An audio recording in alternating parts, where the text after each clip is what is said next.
It's been about a year since we were last out here meeting with the community. And again, hopefully everybody's enjoying the holiday season, again, compared to last December. And we hope tonight to share information. Appreciate you coming out because it's always an opportunity and there's no substitution for face-to-face contact and making ourselves available for your questions.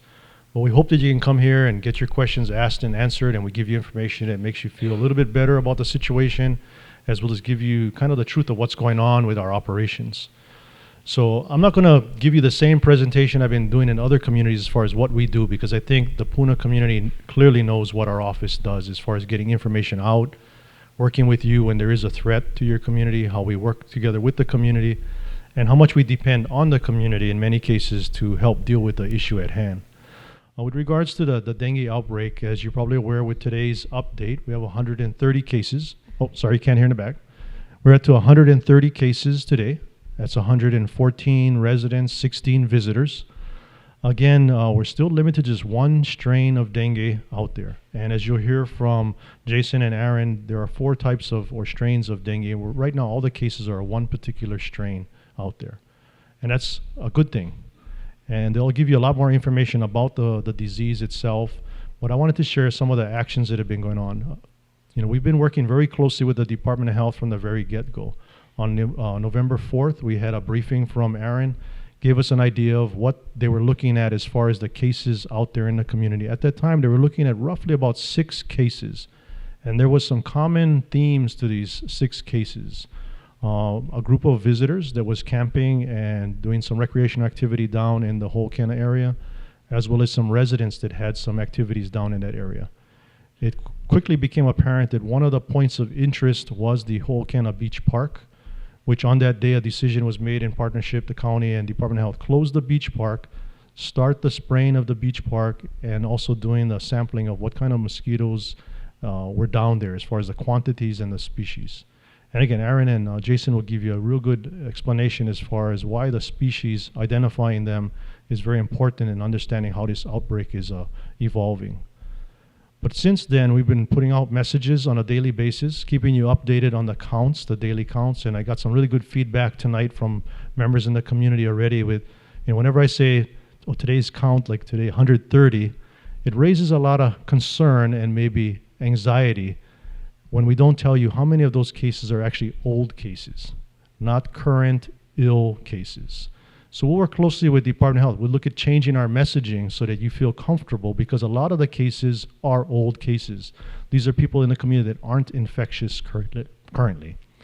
So again, we might hear our message changing, and again, thanks to members of the community giving us feedback so we can make that message effective for you and paint a more clear picture. The other thing you may have noticed on our webpage is we are putting out a map that shows the location of the confirmed cases. It also shows the location of suspect cases. Those are cases that have been coming into the system either through one of the healthcare facilities or clinics or directly to the Department of Health. And based on their symptoms, based on their history, based on information they provided, there is a possibility that they might have contracted dengue. And with that, their blood sample is drawn, it's analyzed at the lab on Oahu, and the results come back really quick. And you may see some of those suspect cases on the map change from a yellow dot to a blue dot, which means they were ruled out or they don't have dengue. In other situations, they may turn to a red dot, which is confirmed they did have dengue. So again, we're working very closely, and we're trying to provide you as much information so you have a real good picture. One, that this is an island-wide issue. It may have originated on the west side in the South Kona area, but because we're a very mobile community, and as we've been sharing with many of our legislators and other people from, let's say, CDC and other parts of the country, they're unaware that a large portion of the residents, in particular in the Puna community, commute to other sides of the island for employment. So again, we're a very mobile community. So it's not inconceivable to think that someone may have picked up a virus being another part of the island and then bringing it back to this side. And as, again, Jason and Aaron will share with you, there's 2 animals or 2 living creatures that are responsible for spreading the dengue. Obviously, the mosquito is responsible for moving it from person to person because it's not transmitted directly from person to person. But the movement of that disease or virus from parts of the island to other parts is the human element. It's the people moving around and transporting the virus. So what each of us can do, and if you heard of the Fight the Bite campaign and some of the guidance, what we can do to prevent ourselves from being bitten and contracting the virus, so using repellent, using clothing that covers as much skin as possible, avoiding activities in those areas of high mosquito concentration. And again, I feel sometimes foolish saying that because there's mosquitoes everywhere in our environment. Everywhere is a high concentration. And if I tell you avoid activities, it means you're locking yourself up in your home, and in many cases, the mosquitoes are also in our homes. So preventing getting bitten is a big part of that. Eradicating the mosquitoes or controlling the mosquitoes is another big part of that. And then reaching out to members of our community that may be at risk and unable to take care of themselves. When I say that, I'm talking about people who are living in less than adequate shelter conditions, are homeless, maybe some of our migrant workforce. And what we're doing along those lines, we've been working with the faith-based community, we've been working with Hope Services, Department of Health, our fire department. One thing that we've been trying to do as far as the homeless population is we created what we call multidisciplinary teams. These are members from the fire department's EMS or ambulance service program, trained paramedics, partnered with public health nursing, partnered with Hope Services. They've been actually going out and making outreach in some of the areas. Most recently, we were informed that there might have been symptomatic or people ill down in the Kapoho area who were, again, homeless or living in substandard structures. So a team went out, made contact with some of the individuals, identified that they were symptomatic, worked with Hope Services, trying to get them into a clinic or a facility to get their blood sample drawn, but more importantly, getting them access to health care. Because one of the things we want to remind everyone, although we're talking about dengue, there are many other issues out there that people may be suffering from that if they don't get the right care quickly can be far worse than the outcome with dengue. As an example, leptospirosis is very prominent here on the island. We don't want to have someone assume that they have dengue, hear the message that there's no cure and just treat the symptoms and not take advantage of getting into a facility and getting treated. So one of the first things is trying to provide access to health care for people. The other is helping to reduce their exposure. So if we are talking about some of our homeless population, in partnership with Hope Services, if we encounter a homeless individual who's symptomatic, who, as we wait out the results of their blood tests, we want to get them out of that environment, Hope Services is going to provide them with shelter out of the elements to minimize continued exposure.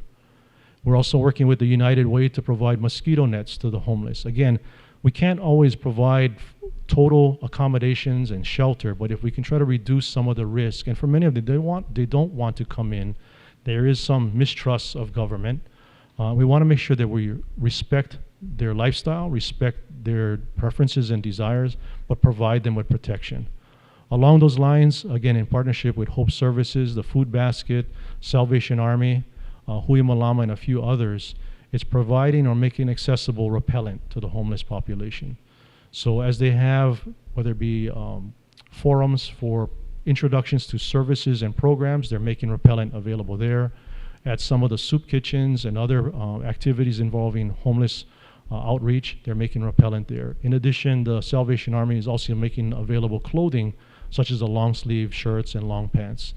So we're trying to identify as many ways as possible to protect vulnerable members of our population and to provide them with access to the resources that they're otherwise unable to provide for themselves.